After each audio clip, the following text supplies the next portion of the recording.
After 3 weeks abroad in North America, the British racing legend, that is the Lotus 49, finds itself once again on familiar turf. Furthermore yet, as it's back on home soil. Brands Hatch is the venue for the opening round of the back half of this season. Looking back, the racing couldn't have been more exciting in the first 6 races, as this season already saw 6 different drivers on the podium. The biggest story though is the rising star that is Untitled. Scoring a 3rd place in Charlotte, one can only wonder what he can achieve in the coming rounds and seasons. So buckle up, get some popcorn and join us today as we're ready to watch round 7 of the Grand Prix Legend Series live on the Global SimRacing Channel via the iRacing eSports Network. The crew to give you all these stats and storylines today will be Ossian Puhaka, joining myself, Stefan Schlacher. Turning knobs and pushing the buttons behind the scenes, our director Sean Greggs Ambrose, and he's using cameras provided by the great Dougie Beard. The first ever race was held here back in 1926 by cyclists and cross-country runners on a grass circuit similar to today's Indy circuit. However, in the other direction. To hear more about the modern history of this circuit, let's head trackside with the GSRC Track Guide.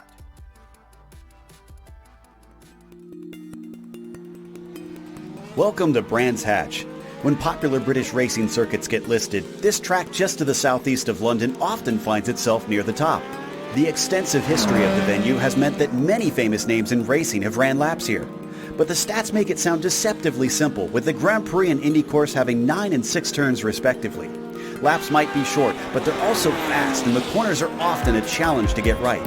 As you'd expect, that means passing is quite difficult, with most drivers leaning towards sending one up the inside at Druids. You might occasionally see overtakes into the first corner, Paddock Hill Bend, but the blind apex and gigantic drop in elevation make that an errand for only the brave. Many of the corner names pay tribute to famous British drivers from the past decades, such as Hill, Surtees, Sterling, and Clark. In fact, the fame extends beyond the drivers, but to the cars as well, with this place seeing everything from Formula 1 to Formula 4, touring cars, GT cars, motorcycles, and even rallycross. It's a gorgeously scenic venue where lush trees envelop the back half of the course, while the front half is mostly encapsulated inside a natural amphitheater. This makes it extremely popular with race fans who can see a majority of the circuit from many seating positions. With a great location near a major metropolitan hub, a spectator-friendly layout, and an experience that challenges drivers, you can see why this place remains abuzz with racing to this day.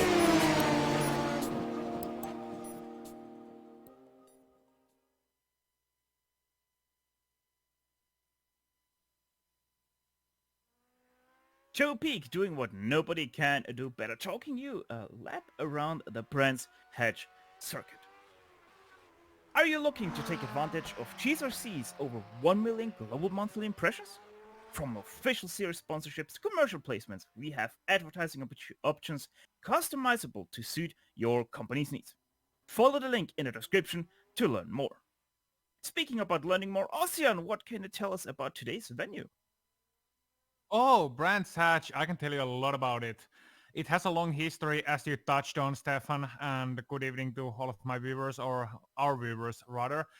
But it's really surprisingly new in terms of the long layout, as that doesn't date back to pre-war. Indeed, it goes post-war, and it's still one of the old-time circuits in terms of feel and in terms of touch, and very suiting to these cars. No tarmac runoffs, a lot of grass around it, nice undulating English hills, and in general, a very technical circuit, which has the good sides of a high-speed circuit combined with that classic English touch, Stefan. Very much so, the classic English touches. Speaking about English touches, well, we have a UK and I driver right now in first place on our F1 Drivers' Championships. That is, by the way, already accounted with the 2 drop weeks they get in this series. Mikel Edge, the name up top, 195 points to his name with Michael Doci, the Italian, still in second place, 177 points to his name with Rob Olenek, only 2 points behind. Overturning rate, the Norwegian, 4 more points behind, and then a little bit of a drop once again back to Peter Mikus, who is already over 40 points behind your championship leaders. 40 points, that's pretty much also the margin there in F2, Ossian. Yeah, indeed. You got in Formula 2, oh, where's my heart? You have a Finnish driver in the lead of that one. Antti Keränen leading the Formula 2 championship ahead of David Rossi.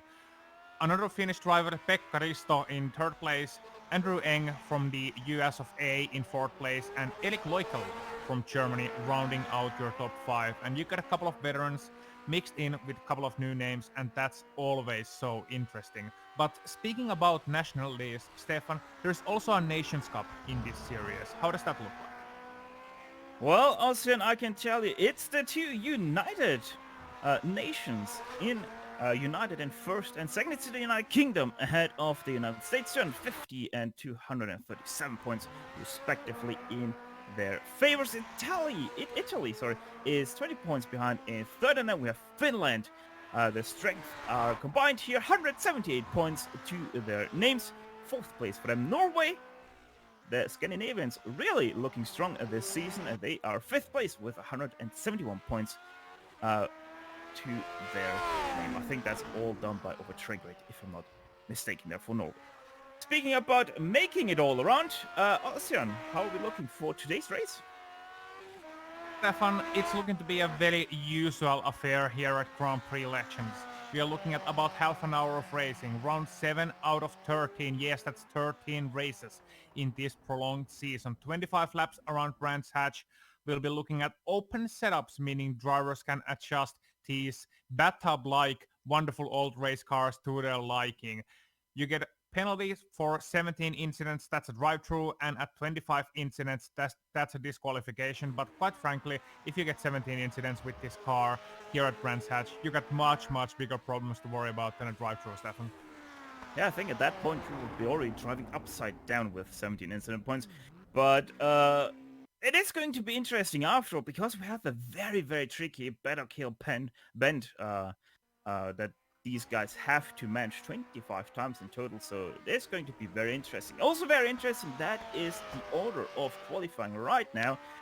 We have Rafael Durado right now first place with Nikola Kochi in second. Ron Pawlowski is in third with over train rate sitting in fourth. And Bill Tyler is in fifth place. The biggest news though, that is Mick Crouch is not taking part today. He already said that last weekend, and he also mentioned the return of one great Michel Dudignon, who I actually can't see right now in this session. No, wait, there he is in ninth place. He already done his qualifying laps. 23.7, that's all he has been able to do, as Rob Plumley is going to sit a little bit further on the road in 20th. Yeah, and when you're looking at these drivers doing their final laps, what I assume are, you still got 1.5 minutes left in qualifying. Dave Cohen actually only coming to the end of his first lap, I do believe. He has just enough time to finish this one, sadly not for another one. I'm looking at the number of these drivers, and you're looking at the big field out there today. We got 36 drivers taking place at Brands Hatch. Yes, that's 36 drivers. Now, this track, it's not horribly long. It's 3.7 kilometers. That's just over 2 miles for those who still use the wrong units. And, 36 cars, and you got 36 cars, you got, 2 miles of circuit. That's gonna mean a lot of problems with lapped cars, Stefan, and that's something we're gonna see a lot during this race. Probably very much. And this also brings me to the point of introducing our third member of this commentary crew here today. Okay. It's Christian Chelina, and he's going to talk to you now about the importance of qualifying here at Brands Hatch.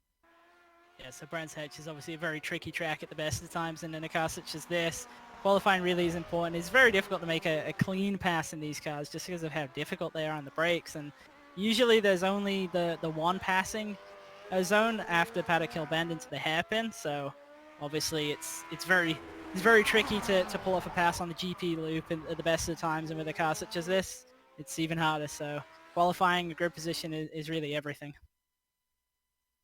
Well, talking about grid position, we have now the confirmed order of your starting grid. Rafael Durado, he is going to start in first place, about a tenth ahead of Nikola Kochi.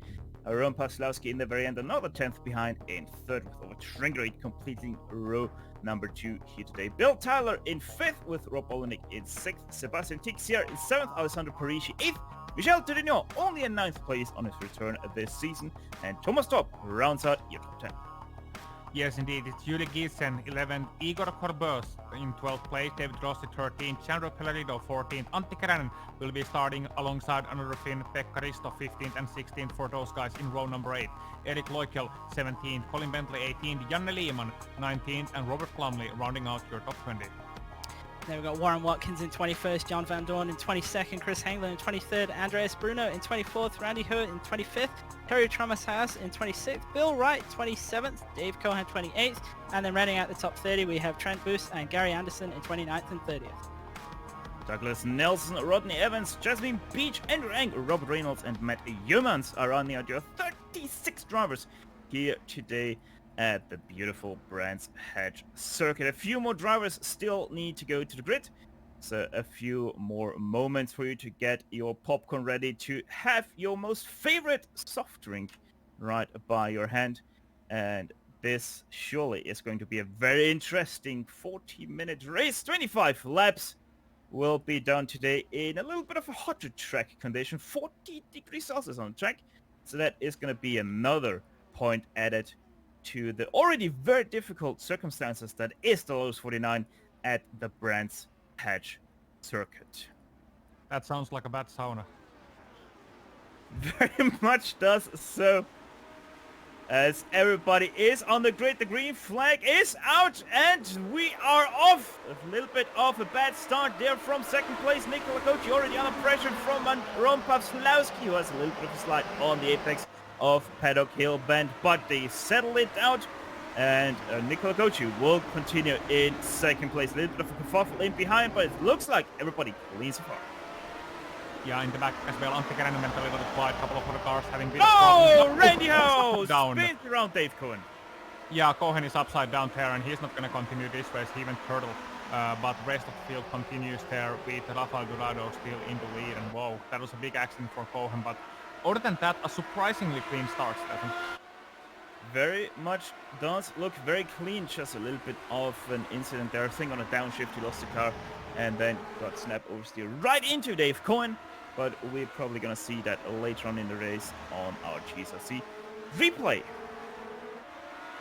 Indeed, so, and as these drivers travel through this 2-mile circuit, it's very important early on in the race to, just concentrate, have your focus on, be ready for the events upcoming ahead and not be too hassled by any outside factors. Just get settled in the cruise, and at Brands Hatch it's very difficult to overtake, as I'm sure actually I'm gonna throw you a little bit, a bit of a surprise question, but Christian, I'm sure you can just assure how difficult it is to overtake around this place. Yeah, as I said before, it's extremely difficult, and obviously that's why grid position was so important.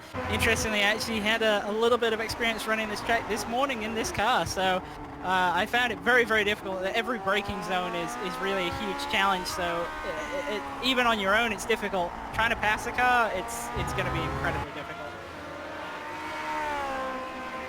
Yeah, sure is going to be interesting. And then you also have the added challenge that we're probably going to see during this race with the lapped cars, as Rob Olenek a little bit struggling there, out of picture through 30s, but he keeps it all together. And now into Pilgrim's Drop. They had, for the second time in this race, a little bit of a weird right-hander. Just a very cambered corner, but really, still, you can't take too much speed through this turn because it sort of closes in the end. Oh, yep. Ron Pavslowski, big slide for him, sorry there. Yeah, no worries. That is a big slide, and glad he was able to catch that one. Really forming battle packs here early on.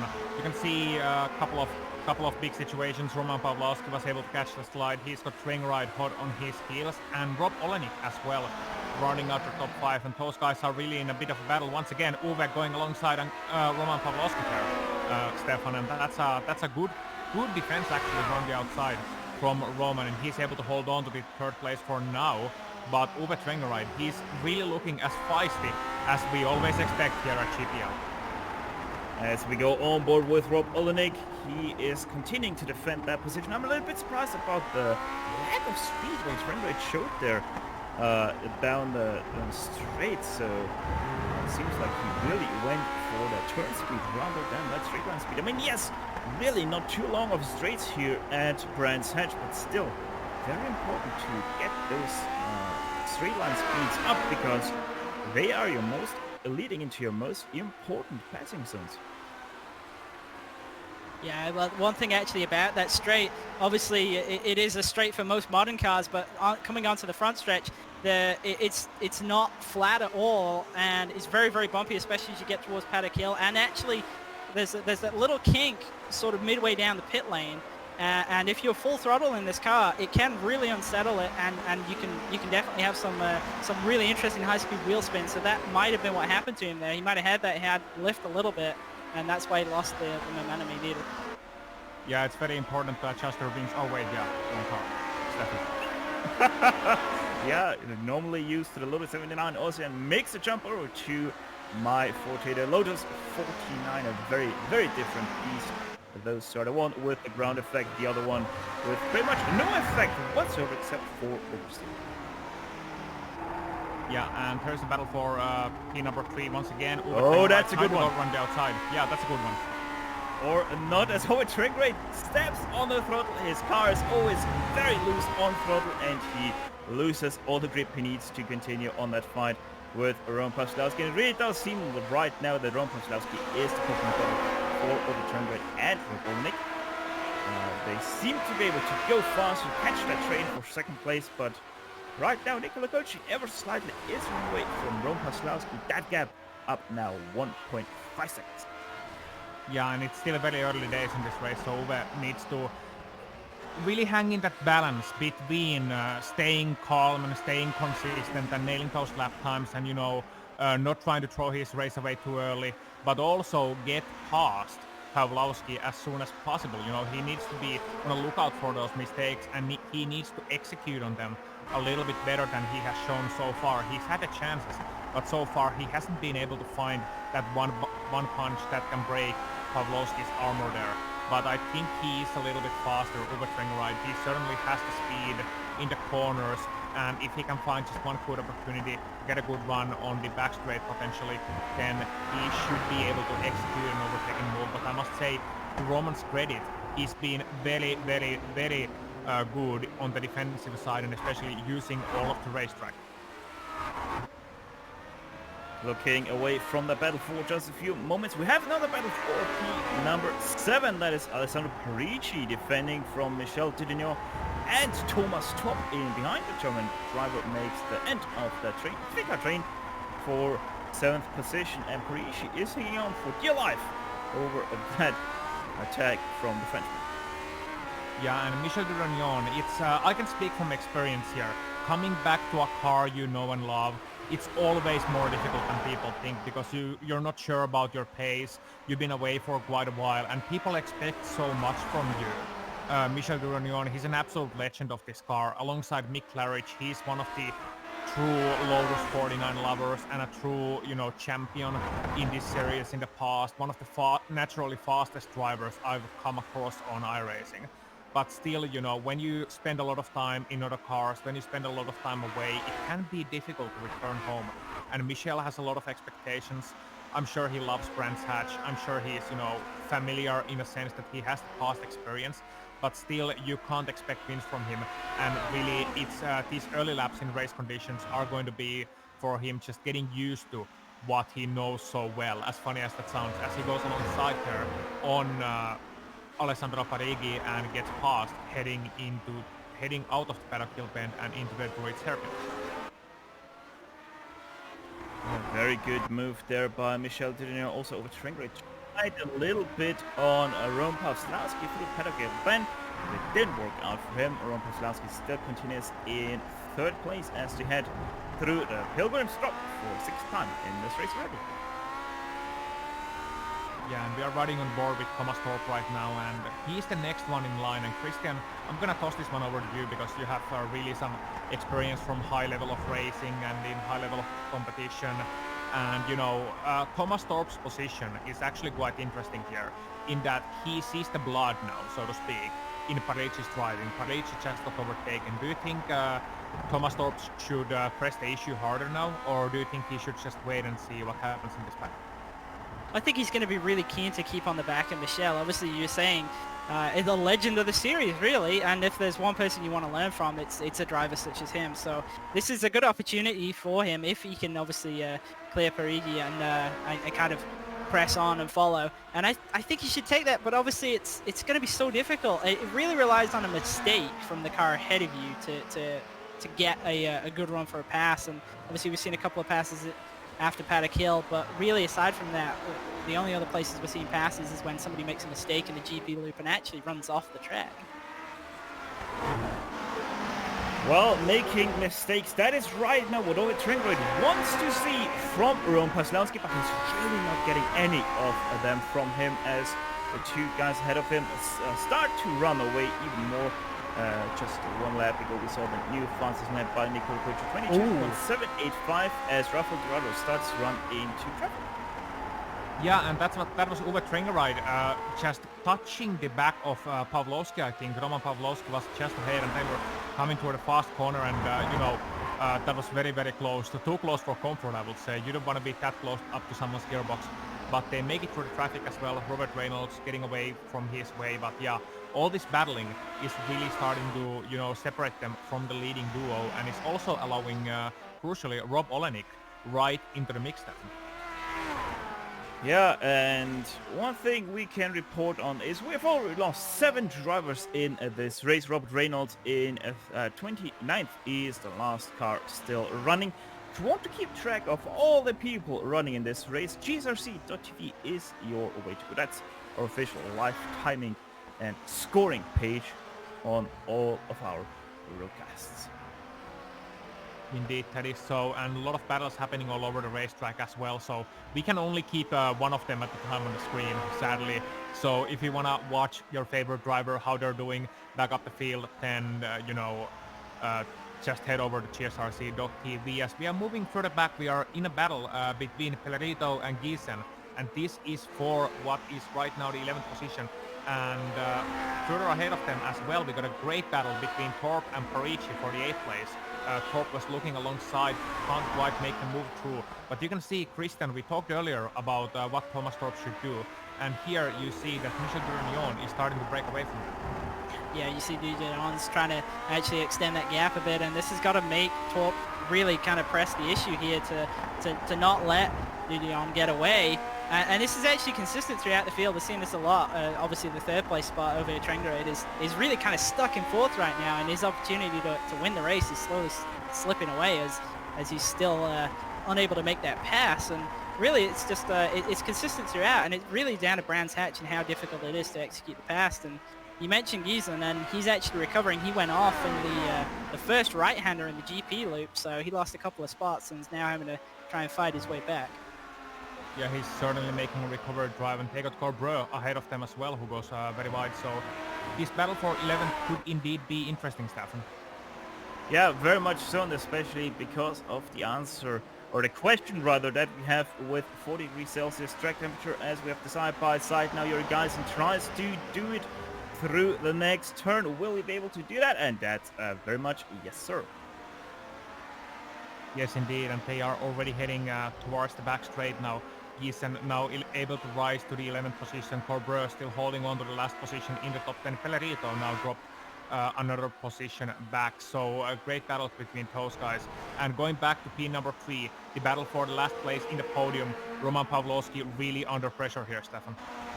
Yeah, at this point, Ovid Tringray could start working for Lotus as a Lotus 49 engineer, because he could probably take that gearbox apart right now. Oh, there's the mistake from Ron Paslowski that Ovid Tringray was waiting on, and he is past P number 3 for the Norwegian. And now we're really going to be able to see how much faster he can go without the German ahead of him. Yeah, and meanwhile, further ahead of them, there's actually an interesting point of interest as well with this race, because Rafael Dorado leading this event, he's just half a second, or well, almost a second ahead of Nicola Cocci. with Uwe Trenger right now chasing them down. And Christian, you have worked a little bit with Rafael in the preparation for this event. How has it gone? Yeah, so that's an interesting point. Raphael's actually one of my my Discord members, and me and him have been talking a lot. And we actually spent 3 hours last Saturday morning analyzing Montreal and his race and kind of what he could do to maybe improve a little bit. And obviously he's doing a great job. No traffic. That is one heck of a jinx there, Christian. I'm not gonna lie about that because he just crashed. I am definitely gonna have to send him an immediate sorry about that because I've completely cursed him right there. So if he does watch this broadcast back, Raphael, I'm so sorry. But you did a great job getting the pole, and you had the race under control for 10 laps. Yeah, so very unfortunate there. Sorry. Yeah, was about to add, forgot about our order and all, old habits die hard. Anyway, Randy Huff in the lapped car, getting a bit in the way in the corner, and Rafael, well, he was just surprised by the lack of speed from that car, I suppose. And that's what we were talking about, Stefan, traffic issues. Yeah, traffic issues right there on screen.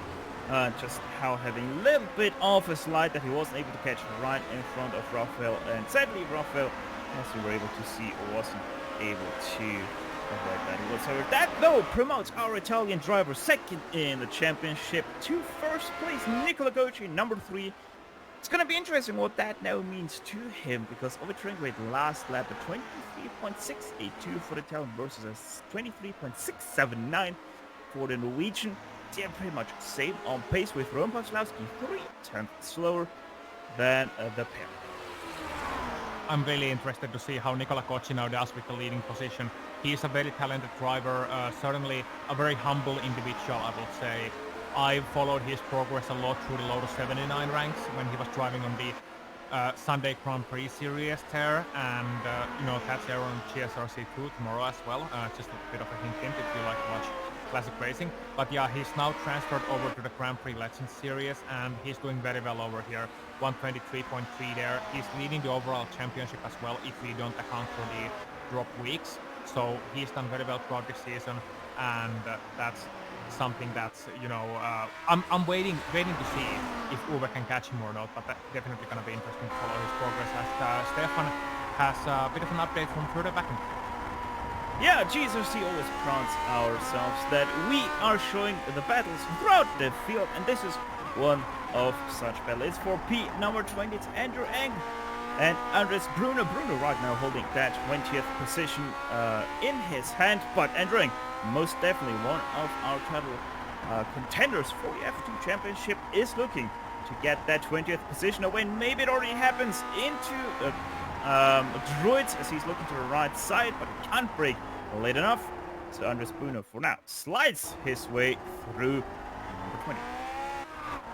Yeah, and that's a great battle going on there, and it's so difficult to fight side by side with these cars as well. The way they live and the way you don't have any downforce that people maybe expect from such light cars, and these are really lightweight machines that actually generate lift on a straight line instead of downforce. As we move further up the field into position number 8, and this is once again Harichi versus Torp, and this is now part number 2. Yeah, very much so, as also right behind them, 5 seconds back, actually, Yuri Gaussen has finally caught Igor Kobov for that 10th place. So we're looking at that P8 battle. We're on board with Alessandro Parisi looking from his givers back at the German Thomas Torp.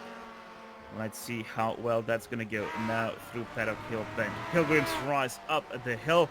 Droids is corner number 2 for lap number 13.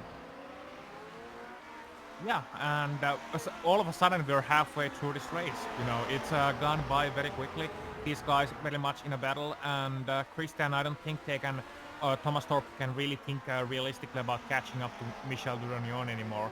He just has to focus on this battle, but the thing is, he has the benefit of being, separated in this battle in the sense that he has the car in front of him and then nobody to really battle with, and behind him he's got a lot of room to work with as well. How big of an advantage is that space to a driver who is involved in only a battle with 2 cars instead of many cars? Yeah, I think that's huge because it allows him to kind of test things out. And if he does make a mistake, he knows that, well, aside from obviously if he has a big incident, if he just runs off track a little bit, he's not going to lose a position. And obviously not having that pressure from behind is a great thing. You can really kind of relax and you can follow the car ahead of you, put Parigi under some pressure without really stressing yourself out too much. And it's nice because you've got a lot of room to work with. And obviously, I think at the moment he just looks like he's waiting for a mistake. We've seen that with a couple of other drivers. Nobody really seems able to commit to an outright pass. It just looks like it's too dangerous.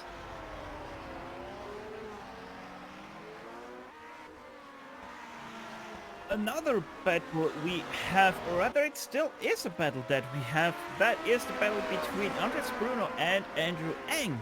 They're getting joined now though by John Van Dorn, and it's not a joining that John Van Dorn likes because he's getting caught by both Ng and Bruno, but Ng just made him a little bit of a mistake there through Paddock Hill Bend. That slots him about a second back from Andres Bruno that he once again has to catch, and also Chris Hengler not too far behind Andrew Ng, who starts to struggle a little bit with his rear end grip. Yeah, well, as we always say in racing, catching up is one thing and passing is completely different of a matter. Especially here at Brands Hatch, we talked about how difficult it is to pass here. With these cars a little bit easier because you can kind of force somebody into a mistake, and also those high-speed corners are not so high-speed with no downforce, but still I'm highly skeptical about Sean leaving the door open for Andres Bruno. Yeah, that is sure gonna be a little bit interesting there as we are looking up. By the way, I can report that Rafael Dorado is not out of the race yet, and he is actually catching Rob Olmanic by about 3/10 seconds.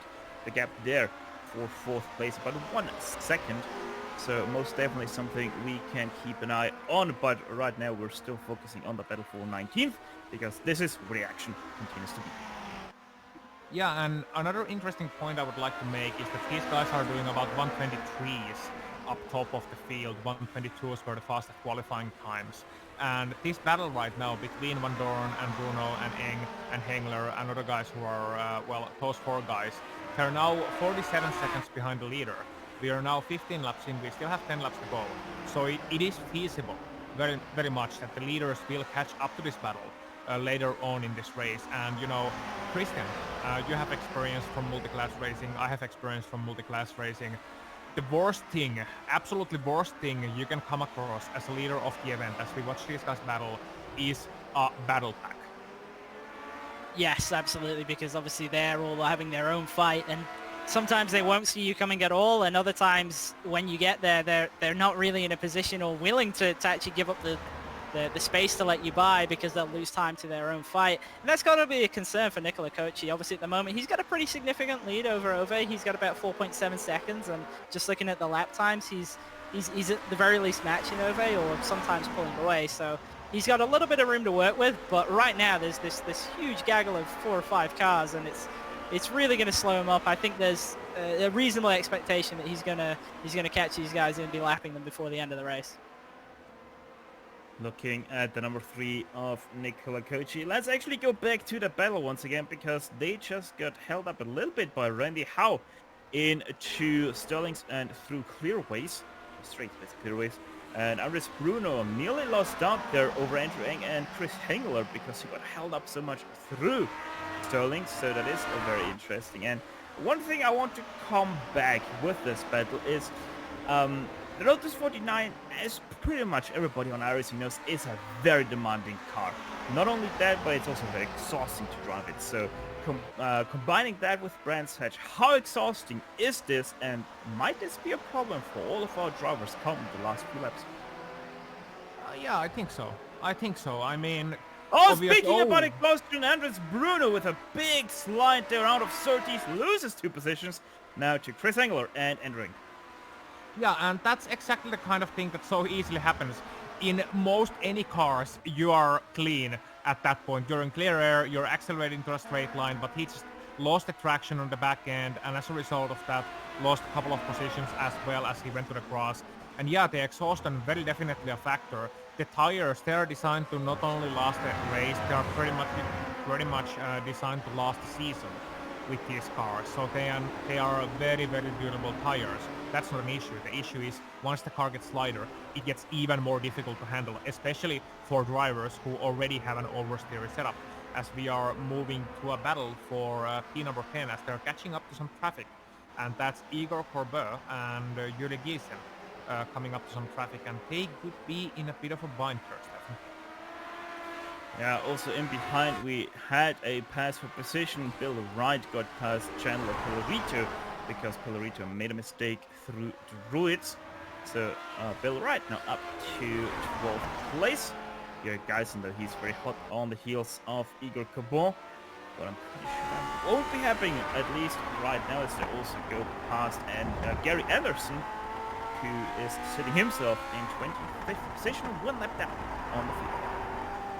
Yeah, Owe and Giesen coming very close to Corbett now, and they could be very close onto the main straight. Stefan here already, Giesen looking to the outside.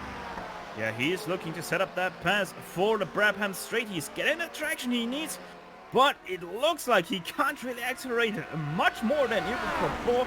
But he's much better on the brakes. Look at that, sends it into the apex, makes it stick, and he's now up into 10th place. Yuri Geisen from nowhere into 10th, but here now also comes Igor. Little bit of a slide there on the apex for both of them through Druids, but Igor can't put it out, power down. So Yuri Geisen confirmed in 10th place. Very brave stuff from both of these guys, and really goes to show the excellence and the sportsmanship in this series. With these old cars, you need to be extra careful to not slide into one another, and that's a really great move and an awesome pass, Christian. Yeah, that was a fantastic move right there. I really didn't expect him to try that on into Druids, but he made it work, and it actually looks like Igor's not giving up on it yet. He's still trying to fight back as they get onto the GP loop. Yeah, and a very clean look there to the inside. Didn't quite pull it off, but certainly showing intent. And all of this is leading Bill Wright potentially into this battle as well in the upcoming lap, because he's right up on her tail as well. So, you know, this could be very soon a 3-car battle, depending on how well Corbett can keep up to the back of Yuri Giesen, who is right now up to the top 10 step. Yeah, he is doing a good job. Geisen started in 11th place, so he's up now 1. Igor Cabot, he's also up 1. He started in 12th place. Billy Bob Wright, just an update there, 27th to 12th place right now, and he is looking at getting 2 more positions. Looking up though to P number 4. It's Rob Olnick versus Rafael Dorado. That is going to be very interesting. A damaged car of Dorado. He is not going to have the straight line speed he probably needs, especially here into Hawthorne Bend. But it might still be a good pass for him through Surtees or into Graham Hill Bend. Yeah, indeed. And just want to say, with a race like that, I think Bill could be the honorary right brother with the way he's flying today. But yeah, Dorado on board with, well, watching him right now, trying to catch up to P number 4, and well, it's a real shame what happened to him. But even if we're risking his race once again, I gotta throw it to you, Kristen. Do you know him any better as a driver? How is he as a driver? Is he the kind of driver who, you know, can get over disappointing things quickly, or is he more of a, you know, hard charger type of guy? Well, just from having seen how intense this kind of practicing is, and all of his note keeping and everything, I can definitely say he's going to be disappointed with this, as he's actually taking a look on the inside of Paddock Hill. Amazing that he's actually got the pace still with how much damage is on the car and how crumpled the nose is. But I definitely think he's going to be disappointed. But I think he'll be happy with the pace that he had, obviously, to have the pole. I think he'll be a little bit... Oh, that's Roman Pavlovsky. That's Pavlovsky. Yeah. He's made a mistake earlier on. So Pavlovsky actually spun at the exit of Druid's hairpin, and that's why he's all in the mix, and suddenly Rob Olenek finds himself on the podium. Let's actually try and get that replay, because it is one of those mistakes that I would really write down to exhaustion, because he just goes very wide onto the grass and spins it right on that out the grass. Yeah, that was you know, exhaustion mistake, but he was also displaying a mix of car control as well as a bit of luck to do one of the basic things you do behind the wheel of a race car. That's a 360. He hit the grass, but he didn't hit anything beside the grass. So and Yuri Geisen is crashed. Oh no. Yuri Geisen has crashed with Igor Kabul outside of 30s. Yuri Geisen right now upside down. He is not gonna go anywhere. No, apart from the back to the pit lane and maybe to the local medical center after it. But yeah, that's a sad sight. And here we see a replay of it as well. So they're coming to the fourth corner of the race track, and yeah, that's a bit of a contact, and then the cars come together and showcases so how easily the Lotus 49 can really go upside down and go turtle, and yeah, there is not much a driver can do in that situation. And this onboard is gonna show it very well. There was a lot of netcode between those two, so really nothing both can really do there about that, avoiding that incident right there. So very unlucky for both Igor and Yuri, especially for Yuri, as that got his race. Back up to the last spot on the podium is Rob Olenek right now holding that one in his hand, with Rafael Dorado very much wanting to get that podium back after leading this race for about 10 laps or so. And then spinning sadly into the barrier, which you can see the outcome. His nose cone is missing right now. Roman Pawlowski, not a mistake from him, sends it a little bit away from Dorado. So really not the race of the German, as he is looking at minimizing the damage dealt out to him. Yeah, and that's Randy Hafter going past once again. Dorado this time able to get through cleanly after what happened earlier on in this event. Yeah. So Olenek looking at a bit of a surprise podium really here after what it looked like early on. Dorado then sitting behind him in fourth place, and Pawlowski looking to climb back onto that top three, onto that trio. And these guys are going to be battling all the way to the end with what we got 3.5 laps to go on this race. So it's not much time at all. And really been a very exciting race. Very exciting race at those guys, between those guys as well. Now we have interesting battles all over the track. We have Erik Loikel actually spinning on 13th place, and Antti Keränen moving alongside him. Yeah, it does seem like that. So, and a small update I want to give out as Erik Loikel gets passed for the 13th position by Antti Keränen. It is the battle for first place. Nikola Kochi versus Ove Trengren. We really weren't sure of Ove's pace compared to Nikola Kochi and what Kochi can do after the spin of Dorado leading this race, if it will go to the head or not. But we can report that Ove Trengren and Nikola Kochi are pretty much holding space here. Thomas Torp finds his way into pit lane, so it seems like he had a crash as well. But Ove Trengren, he's not getting any closer since he passed Kozlowski for that second place, because we're still holding at 5 seconds between those two. Yeah, and Rob Olenek here on third place. You can see the battle train there, third, fourth, and fifth. They have just under 3 laps to go for these guys. And, you know, Christian, I gotta throw it to you. Out of these 3 guys in this situation, considering how this race has progressed, who would you like to be? Would you like to be Roman Pawlowski sitting in 5th place on the popcorn position? Would you like to be in the middle, or would you like to be on the lead defending? Well, I think Pawlowski has the most enviable position here. I think obviously Olenek's really up against it. He's got to defend against 2 drivers who were actually ahead of him for the vast majority of the race. I think Raphael's kind of not in as a nothing to lose situation as you might think. I know he's missed a couple of rounds already this season. He is looking at points. Obviously a DNF is absolutely not what he wants. So he wants the position, he wants the 3rd place, the podium, but he's got to keep an eye on points. So I think definitely Pawlowski's the position I'd want to be in, just to pick up on anything if there is an incident, or if there is an opportunity to maybe get both drivers at once.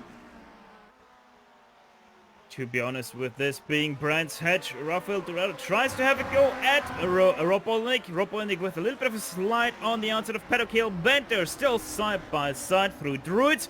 Who can get the better launch? It is Rob Olenek, and he's going to defend that 3rd place.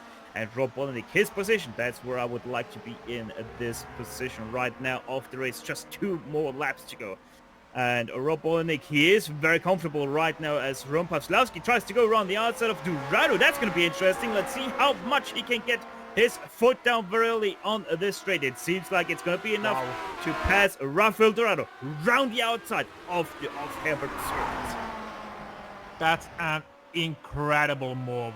Round the outside into the corner. Sure, Dorado was looking to the inside. His entry was a little bit compromised, but still a brave move and very well executed by Roman Pawlowski, who's now finding himself in fourth and a shoe-in once again to the podium he lost earlier. Nicola Kochi coming out of Clark Curve into the Brabham Straight. He is starting his last lap of this race. White flag in the air. Just one more lap to go. 9 corners to transition through. And Nicola Kochi will be your winner here today. But let's focus on the battle for third place as long as we can. Rob Olnick still holding third in his hand. Rob Pawlowski though, he's looking very eager to get that into his hand. Yeah, that he is, you know, he's looking hungry, he's looking feisty. And don't forget about Rafael Dorado either. He's still in the back of this pack, and if anything happens, which we hope doesn't, to these guys ahead of him, to Rob and to Roman, then, you know, Rafael will be right there to pick up the pieces and, you know, finishing the podium in a race that he was leading for such a long time. He started in the pole, mind you. And here we come to the back straight. Oh! We can watch it. Oh, Dorado coming very close to Pawlowski there, but they just managed to miss it. I think there might actually have been a little bit of a touch as half the track has already been transversed. Hawthorne Bend, turn number 5. They're through right now, the very fast uphill right-hander.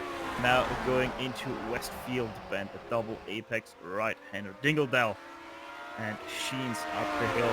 And we're gonna go over to Nicola Kochi, who is coming into the last turn. The battle pack for 17th, just ahead of him, is gonna stay behind him. Give it up for Nicola Kochi, your winner of today's round 7 the Grand Prix Legends Series from Brands Hatch. Orbit Great gonna take away second place. Where is the third place finisher though? Rob Olnick, he's actually gonna take it away ahead of Ron Pawlowski and Rafael Dorado finishing in 5th place. And Durnion and Tyler very close as well for the 6th place. Durnion gonna have a run to the inside. Get the cameras ready. This is gonna be for the finish, and it's gonna be Tyler by 1 tire length. Wow. Next on the screens we have, I think that is Billy Bob Wright versus Chandler Pillarito. Very much is so. Billy Bob Wright gonna take that away by about a second. We have still the battle for 13th. That's Warren Watkins trying to take that away from Colin Bentley. They are about 4/10 apart from each other. Let's see what Warren can do here, Christian. I think Warren's going to be able to hold on. Big run to the line, though. Might have a shot at it. He's going to get him. He's gonna get it! Yes! Yeah, he Warren did. Watkins. Got it! He got it. 18 milliseconds. 0.018 seconds. Colin Bentley loses out on 14th position. Only finishes in 14th. There you were able to see that one. Yeah, and at GSRC we are all about the big finish, and that certainly was one. Wow. Very much so. With all of that said and done, the racing might be over here in Kent, but the show is far from done. We're gonna step aside for just a few moments to take a breather, but we will be quickly back for the post-race show where we will run you down the unofficial finishing order, talk to some of the drivers, and close off an eventful race. So don't step away too far as GSRC will back after these messages.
welcome you all back to the Grand Prix Legends post-race show streaming to your home on the Global SimRacing Channel via the iRacing eSports Network.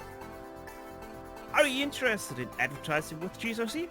Our channel's 1 million monthly global impressions are a great way to get your branding seen by a diverse audience. Follow the link in the description to learn more. Learning more about the official results in the very end is also a thing we're very interested about, and Nicola Cochi did lead the way pretty much all the way after Rafael Dorado did have a meeting with a little bit of an Namco barrier after 8 laps. Over train rate finishing 5 laps behind in second, with Rob Olenek coming out in third just ahead of Aaron Pachlowski and Rafael Dorado. Bill Tyler finishes in 6th place, just ahead of Michel Dudino, with Alessandro Parisi finishing where he started in 8th place, and Billy Bob Wright. What a race for him, 27th to 9th, and that is one for history books for him, for sure. Chandler Pellerito, he did close out your top 10 of this race. Igor Corbreux just lost out at the top 10 position at the final closing laps, ending up 11th, and Antti Keränen, he was one of our rookie sensations here, and he finished in 12th position after putting the wrong fuel in qualifying and having a bit of an off-track incident on lap number 1. Warren Watkins finishing 13th, Colin Bentley 14th, Eric Leukel 15th, ahead of Robert Plumley, Andreas Bruno, Andrew Eng, Chris Hengler, and Sean Van Dorn rounding out your top 20, and those guys already 1 lap down. And moving on to other drivers 1 lap down, Jan Lehman came home in 21st, Terry Tromhazer in 22nd, Gary Anderson was the last car, only 1 lap down in 23rd, he had a good race, started 30th, up 7 spots. Sebastian Tixer unfortunately came home 2 laps down in 24th, Jasmine Beach, and again 2 laps down in 25th.